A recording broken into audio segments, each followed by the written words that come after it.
Labdien! Šodien mēs veiksim eksperimentu.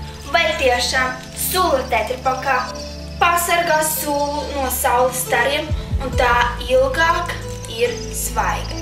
Šodien mēs salīdzināsim cidosulu un mājās ražotu sulu.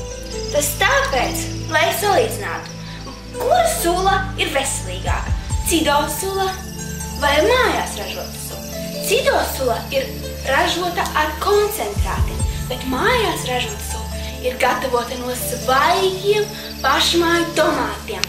Un tur nav nekāda piejaukuma.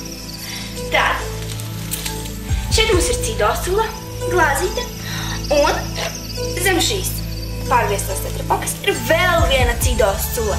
Tā mēs uzliekam virsū ķobīti. Un šeit ir mājas sula, kā jau jūs visi redzat. Šeit ir sula, kas ir izlieta no purkas. Un tā pati sula, tikai virsū būs ķobītis. Un tā tas viss stāvēs tik ilgi, līdz mēs sapratīsim, vai tiešām sulas ir labākas tās, kuras atrodas tetrapakās, vai arī tiešām tās, kuras atrodas burkās un ir mājās ražotas.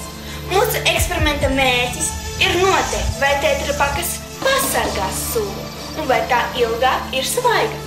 Un to arī mēs noteiksim eksperimenta beigās.